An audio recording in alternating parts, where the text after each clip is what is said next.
Is this working? Yes. Yes. Okay, it is. Okay. So, hello everybody. My name is Bea de los Arcos. I'm one of the researchers on the OER Research Hub, and here we have Rob Farrow. Hello, Rob. Can you say something? And so this week. So again, welcome to this week. This week is the Open Access Week. And I need to remind you that this is being broadcasted live, so please do not swear and all those things. We have one more participant with us. Hello, would you like to say who you are, please? Hello, my name is Graham Steele from Glasgow in Scotland, and this is the third time that I've joined this Hangout over the last few weeks. But briefly, my background was in patient advocacy work, and I then get interested in publishing of scientific papers, and specifically open access.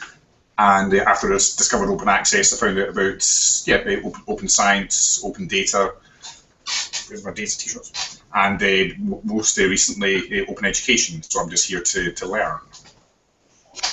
Well, that's great. So basically, what we when we prepared the course, one of the things that we wanted to people to explore during this week, which is what I was just saying to Rob, is this idea of how different is open dissemination from just traditional dissemination. So I suppose before, you're very much sitting on your own and you do your research, you publish your findings, you come up with something interesting and you publish it probably in a journal. Maybe if you go to a conference, that's the way you're going to share your findings. But now, basically, the idea of open dissemination, it's much, it's much wider than that. It's very much about reaching, at least in my opinion, it's about reaching as many people as possible. Sorry, I thought I was being distracted by the hack part. Sorry about that. So that's one of the first things that we wanted you to explore this week in the open courses. So how different is traditional dissemination from open dissemination, and then is when we get into the idea of open access journals and for me, very much as I just said, is this idea that for me it's about reaching as many people as possible. If you're just going to, if the only person who's going to benefit from reading your paper is the person who's got the access to the journal, or because they're in an institution with a library who paid lots of money to have access to these papers, then it's not really going to work. But I'll open it up. I don't know. What do you think? When do you see the difference between traditional and open dissemination, really? I mean, I would say that there's already an element of openness in there, right? Because part of the idea is that you're sharing stuff with a wider audience. With traditional dissemination, you tend to be more selective about what you release or what you reveal.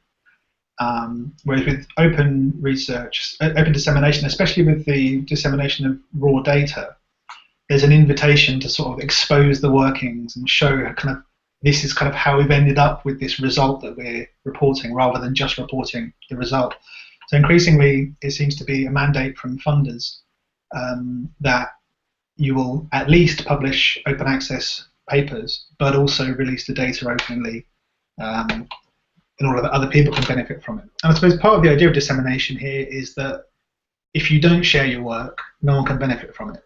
But not only that, you can't benefit from having it criticized and examined and scrutinized and effectively evaluated in the public sphere.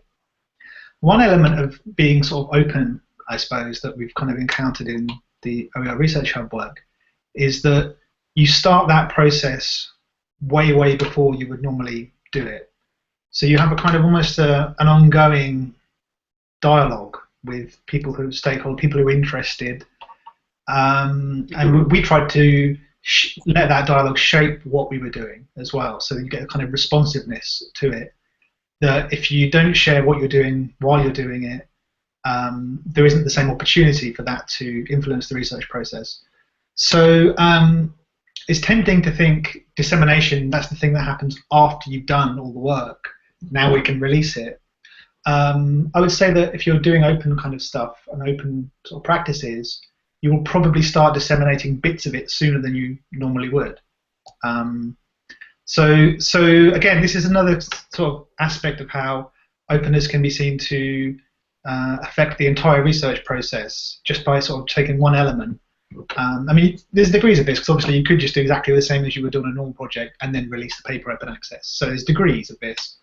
But I think on that spectrum, the further you go into openness, the more you're in a kind of a feedback loop with the people who are potentially interested or might want to have an influence over what you're doing. That's very true. I suppose because we are Research Hub, it's an open project, and it's true that we decided, it's not that you decide, it's like you're going to be open, as open as you can from the very beginning. So from the so we made very clear what was, it's very open, that our starting point, or the starting point of our research, was the 11 different hypotheses. We did work together with our collaborations on designing all the survey questions to match the hypotheses. Those survey questions have been available for everyone, and then it goes, the process of openness and disseminating openly goes to the whole process, as Rob said. So it's the whole idea, as in, okay, this is the data that we have, and how we, what do we do exactly in terms of cleaning the data, how we processed it, ready for analysis, what analysis we did. Then there's the findings, and then there's the raw data as well for anyone to use, compare with their own, do their own analysis, compare with their own research. So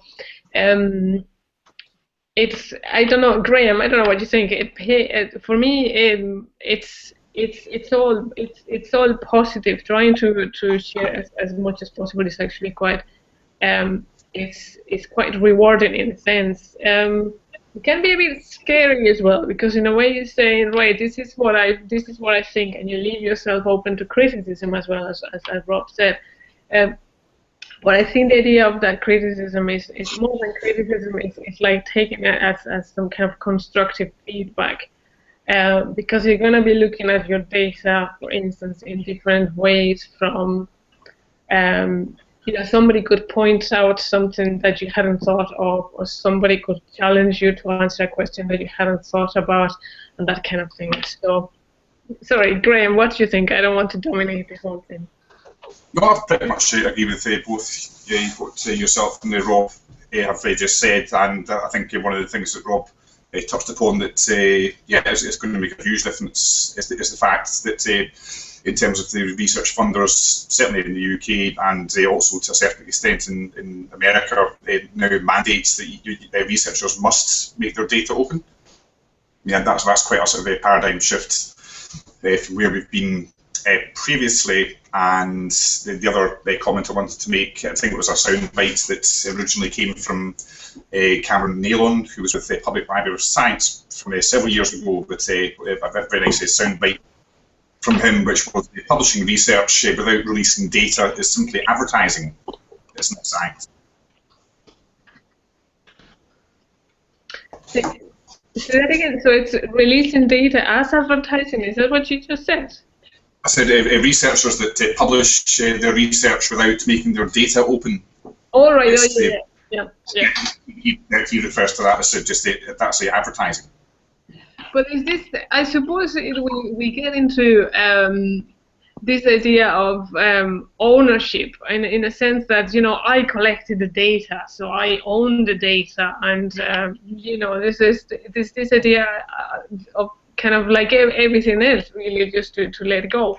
I mean, as an example, yes, it's. I mean, It'd be great actually. We had somebody here, you know, talking about not the disadvantages, but just taking the opposite view. But in a sense, like for instance, the survey data that we had at the OER Research Hub, it's impossible to look at, you know, do the analysis. There's a certain amount of questions that you want to ask of your data, and you know, you answer your questions. But one, you're either gonna get bored, or two, you know, just let it process. Everybody else use that data to run their own analysis, answer their own questions. But I do understand, if you had asked me this question probably 10 years ago, I would have said, but you know, I worked really hard to collect all this data, and you know, I wouldn't have thought twice about letting it go that easily. Yeah. Yeah, and sorry, go on. Yeah, I was just going to say, in a way, that gets us close to the question around licensing, because depending on how you license a particular data set, you might keep the need for attribution, in which case you get the citation, if you like, every time someone uses it, and that raises the profile of your own work. Somewhat kind of sort of paradoxically, that's less open than the fully open approach, which is to license it CC0, which has no attribution requirements. Effectively, it puts it into the public domain.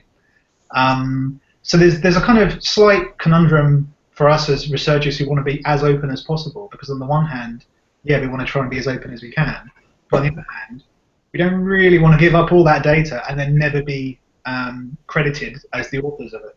So that's already one kind of constraint, I would say, from a researcher's perspective, especially if you're in an institution where you'll be expected to sort of show that you're recognized for your contributions. That's much harder if you release everything that you do on a CC0, release all your data on a CC0 license. Yep. It's true. Do you think then it's easier to be open with regard to dissemination in some areas rather than others? So I'm asking you the question because I remember a workshop that I was given a couple of years ago, and I was trying to, I was just asking people, how open can you be when it comes to dissemination from day one, not just your findings at the very end. And somebody said that they would never share what would stop them from sharing from the beginning was the idea that like their field is very competitive. I think it was biomedicine or something like that. So she was afraid that you know, the moment you have an idea and you blog about it, for instance, that somebody else was going to grab that idea and get funding from someone else to do the research without acknowledging, I mean, her contribution, I suppose. So I wonder, is that how endemic is that kind of thinking, and is it more related to some fields rather than others? Yeah, I guess it depends on the area of research in question, but I think, you know, in terms of biomedical research, it is very competitive, and you know, but you know, I think that's you know, there are probably similarities between medical research and open education in terms of licenses and sharing, but I'm sure there are differences as well.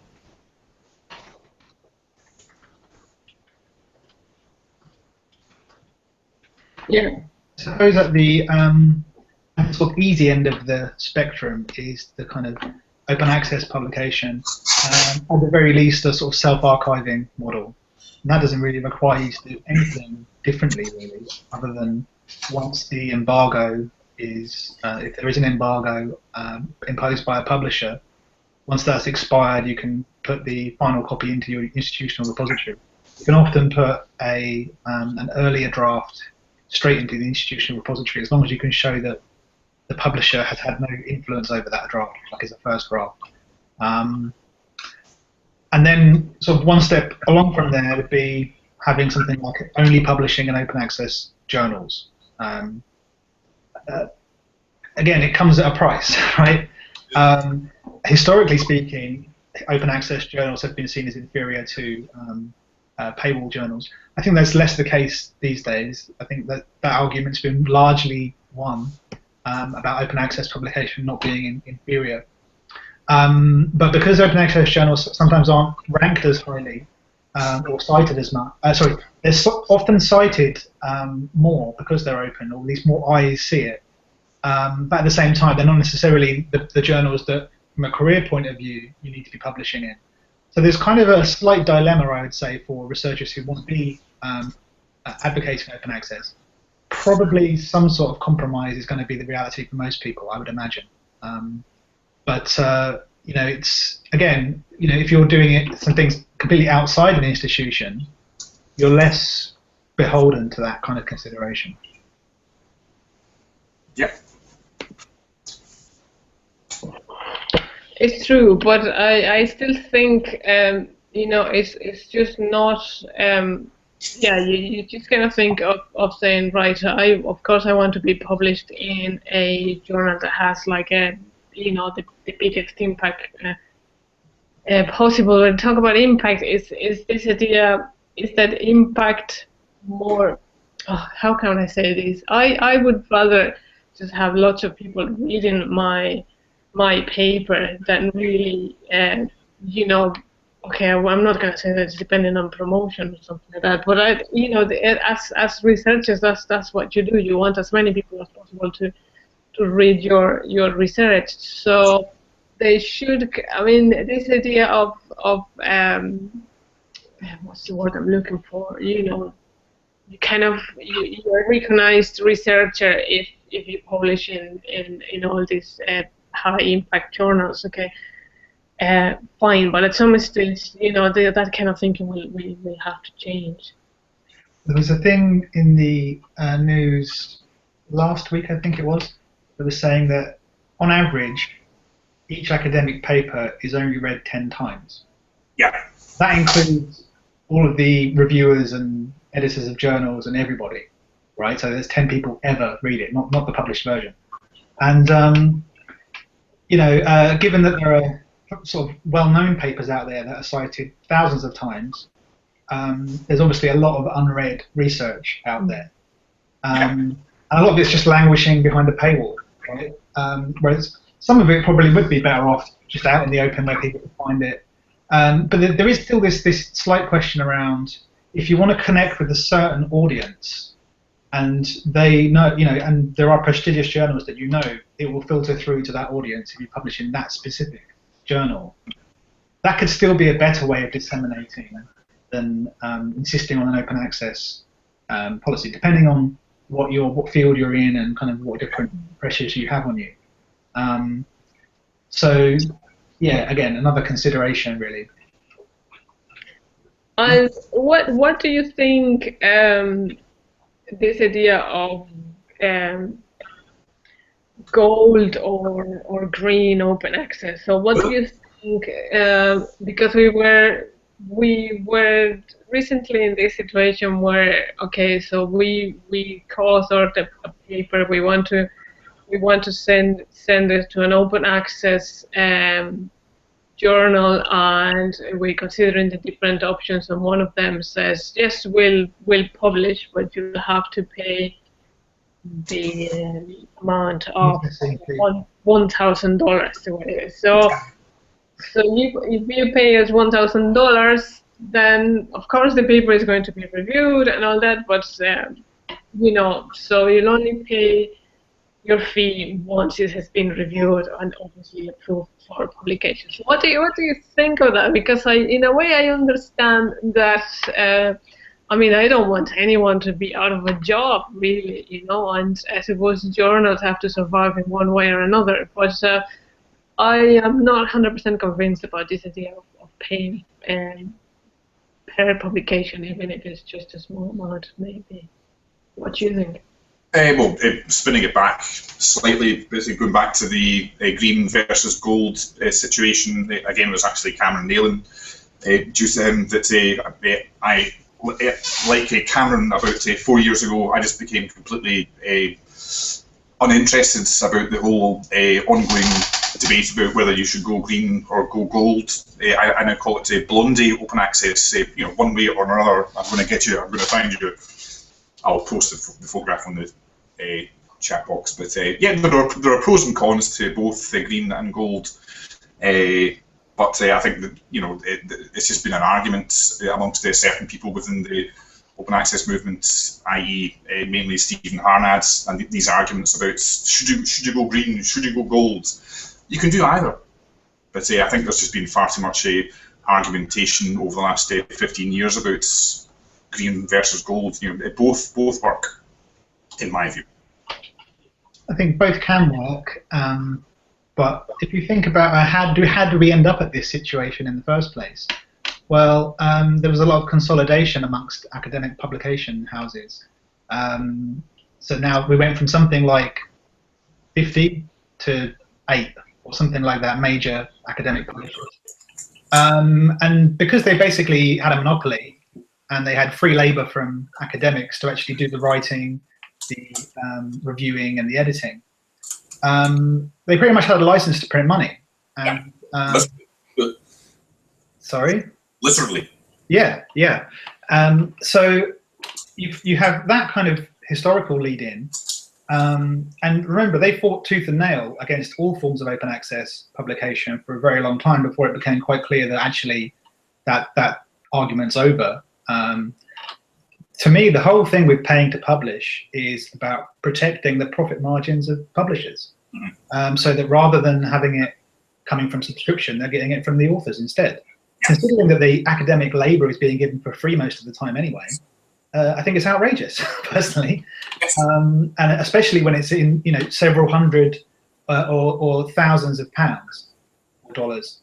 I think the actual cost isn't that high for them to produce it. So I think it's pretty much it's a shakedown. Have we lost our host? I don't know. We might have done. She'll come back, I think, so we'll just crack on. Right. So yeah, I think in a way they've had it their own way for a long time, and even now the idea that somehow it's a reasonable position to pay to publish, don't particularly buy it. But what I do think we'll see is increasingly we'll have money set aside within grants, specifically for the ring-fenced money within that. There might be something that starts getting worked into the overhead for a particular project, or whatever, a certain amount of money for that kind of publication. But thinking again about one of the things we've been sort of stressing throughout this course, the difference between kind of institutionally based researchers and people who are just kind of out there in the open, as it were. They don't necessarily have institutional support behind them to pay these kind of processing fees. So, Bayer, we're just talking about article processing charges still, and I was just saying that we sort of just mentioned briefly the idea of writing these into grants and stuff, so you have money set aside for it. But then thinking about people who are not in institutions and not necessarily supported in that way, if you're out there on your own and you're trying to write some papers and somehow maybe make a name for yourself or something, to be faced with hundreds or thousands of pounds of article processing charges is not something that everyone can easily accommodate.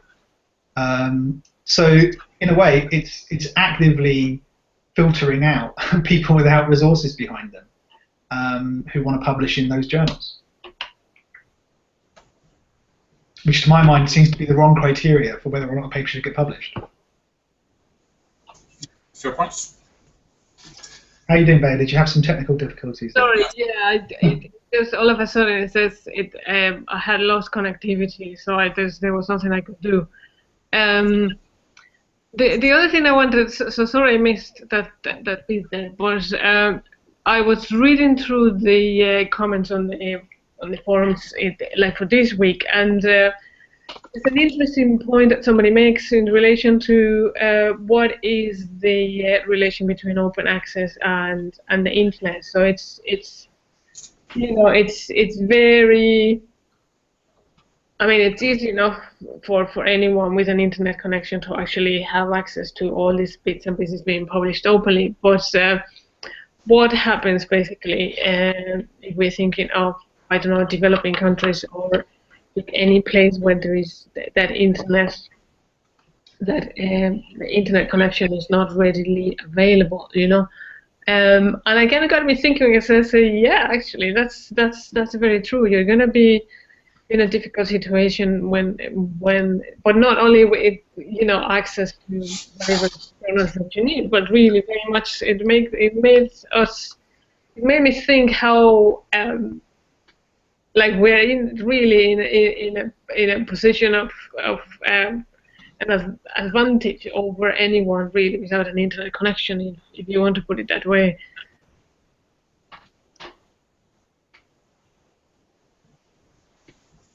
Well, partially related to that, I would need to check my references to be 100% accurate, but I'm fairly sure that, for example, Wikipedia have now created a sort of a subset or a mirror site of Wikipedia, so that if people in countries that don't actually have internet access, I don't know how they manage to do it, but you can still access Wikipedia in these countries without having an internet connection.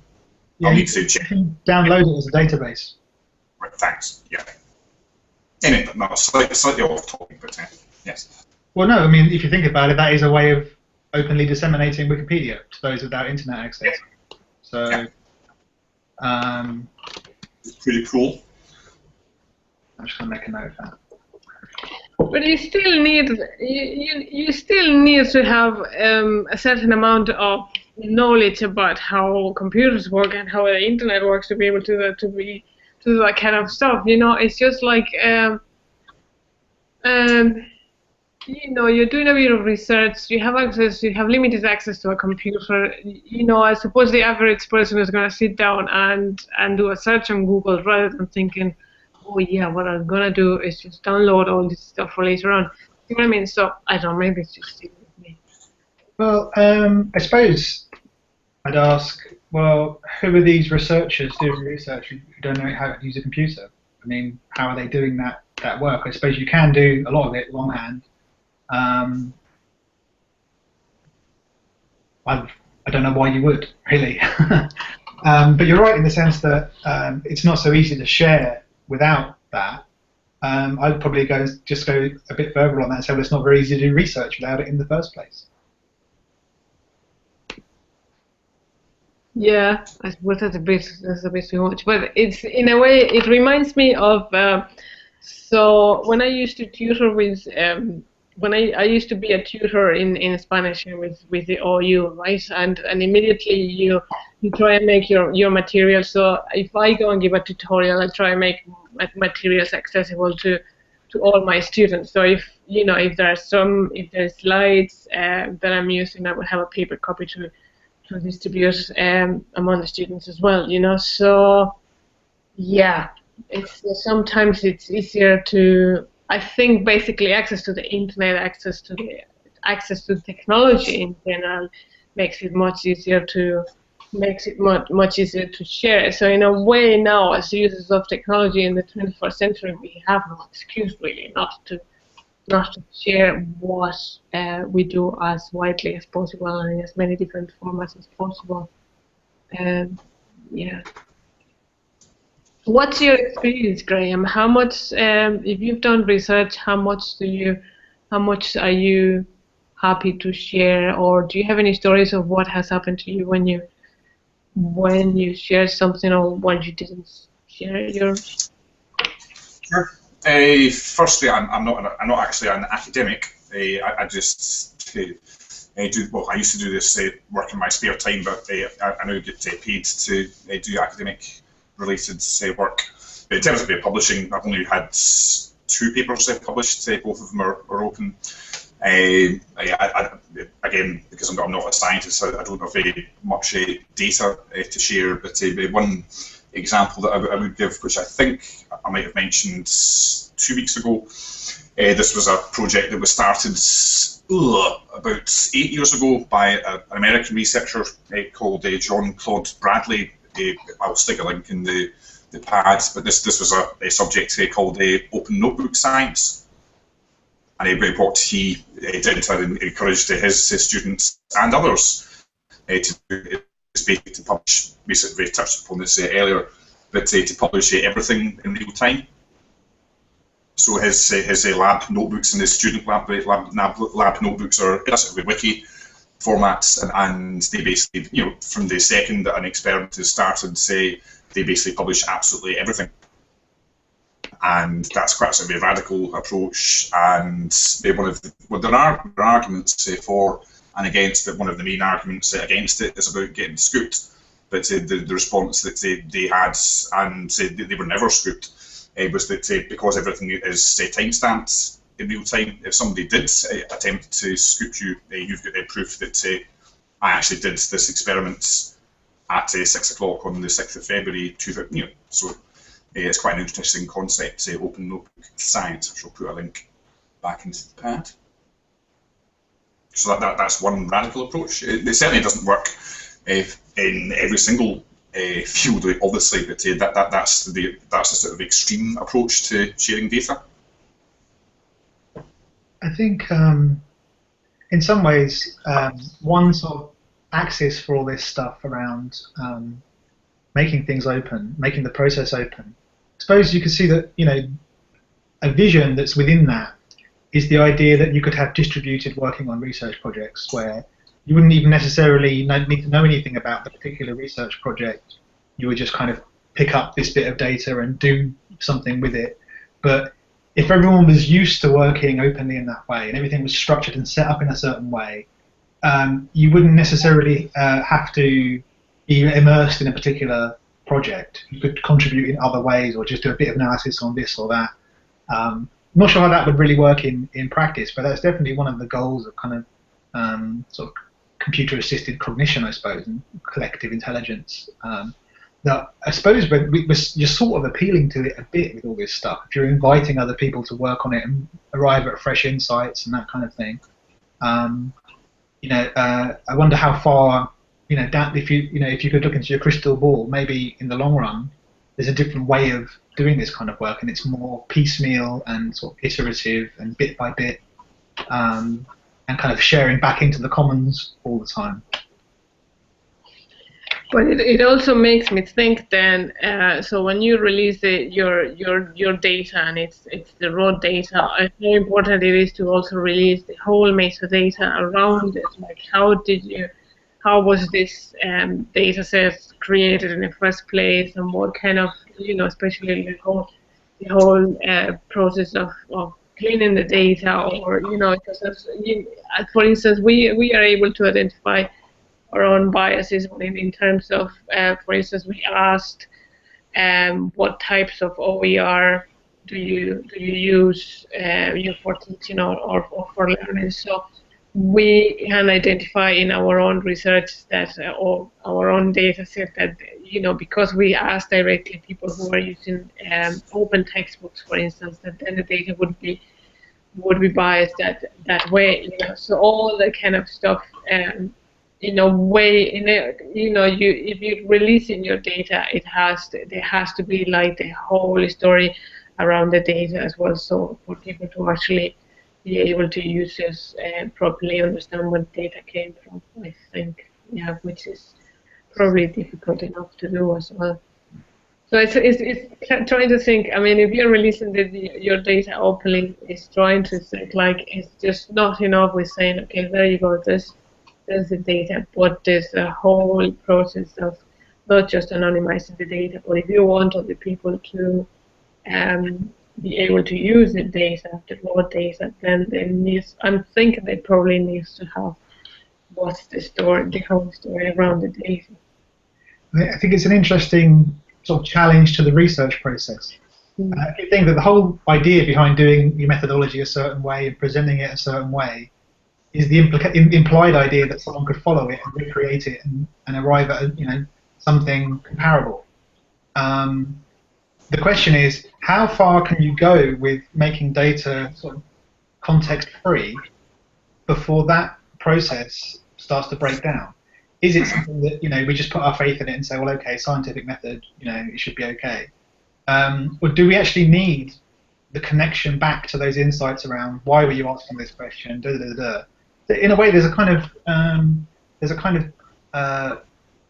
there's a consideration which is to do with the sort of the validity of results arrived at by using open data.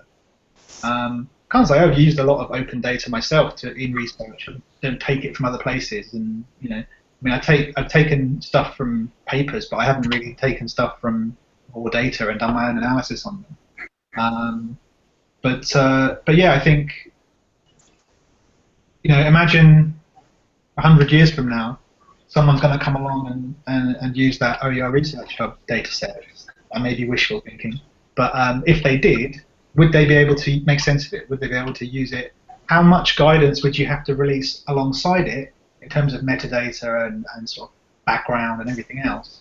How far would you have to go with that before it becomes something that stands on its own to be got a sort of an intrinsic sort of validity to it, and it's maybe more useful that way?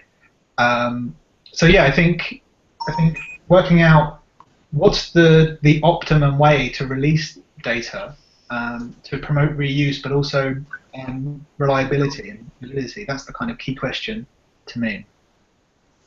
Yeah, makes sense. So, in practical terms, thinking a bit about the formats of this stuff. I mean, my understanding is that if you're dealing with sort of quantitative data, a CSV file is probably the most flexible way of sharing that, because people can convert that to other formats like Excel and so on. SPSS is the standard sort of research software, so I think it's perfectly acceptable to release things as an SPSS file, but a lot of people won't be able to access that because either they don't have the software or they don't have the skills to use the software package itself. But it's probably more useful to people who would want to do the research on it as an SPSS file. What do you think, Bayer? It's funny you say that, because I always thought if we release the CSV copy file, then everybody's going to be happy with this. But as it happened, people were having trouble with it, and I was asked. Well, I wasn't asked, but I said, okay, in order to sort out your problems, I'm going to upload and share an Excel file as well, and which is what we did. So in a way, it's really to put it out there in as many formats as possible. So just to try and cover, it might be the case that there's wider. If it is a CSV file, it's going to be more widely accessed by anyone, because it's open, you don't need the software and all that kind of stuff. But if it happens that there is that people use SPSS for their statistical analysis, and that's what we've been using, you might as well just release the SPSS file as well together with the Excel file just to try and cover. But then I think the important thing is that we're always open to the feedback and the dialogue. So if I think that you're going to have the most, you'll benefit the most using the CSV file, and you get back to me saying, actually, no, this didn't work, do you have any other format? Then, the fact that I could react and say, okay, there you go, that's the Excel file, that's fine. So it's more than trying to anticipate what other people are going to need. It's having that kind of dialogue, as in, that feedback, as in, I would like to use this, I can't use it because it's the wrong format. What can we do together about it? So yeah. Yeah, and I would say, in a way, there aren't good established protocols for this, right? If there was just a kind of general understanding that you release it in CSV and SPSS or something like that, and everyone knows that, and there's an expectation, that's easier to deal with. Maybe that's where we'll end up at some point. It's like this is the kind of gold standard or something for open dissemination of research, and that might go as far as the licensing as well. Set it all out as a bundle of different criteria. It would be interesting to, so as with reuse, okay, so we know that people reuse resources, and in this case our data set has become an OER in the sense that's being reused. But with reuse, it's like, how do we track reuse? So I know that there's already a couple of people who are either using the data set already or planning on using the data set. So it's been very interesting to find out from these people what it is that they've done and what they're gonna do and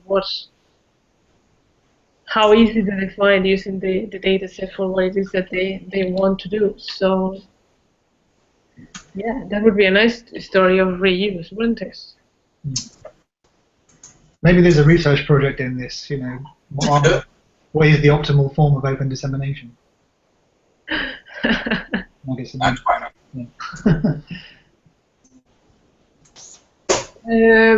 what else? I don't know. Is there anything else you would like to, Graham? Is there anything else you would like to comment on, or any questions or anything?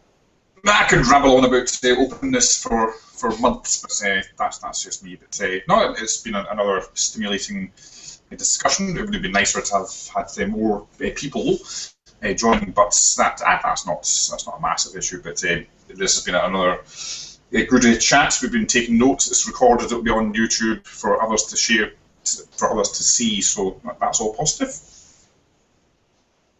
Yeah, and as usual, if anyone has any questions, they can get back to us or leave a comment on YouTube or whatever. So, okay, Rob, do you have anything else to add? No, I don't think so. Okay, so I think we'll leave it for today. Thank you very much for coming, Graham. Thank you, Rob. Remember that next week it's going to be fantastic. Actually, we have a great panel. So, Graham, don't miss it. If you've been here. If you've been here for 3 weeks, don't miss the last one, because the last one is going to be fabulous, really. So we have a great panel of researchers talking about the different experiences of openness. So yes, next Thursday. I forget, is it 12 o'clock? Forget the time, but anyway, we'll next week 4 is 1 o'clock. Okay, so we'll have that announced on Twitter and email and all that. So, great, guys. Thank you very much. It's been a pleasure. See you next week. Ciao. Thanks, everyone.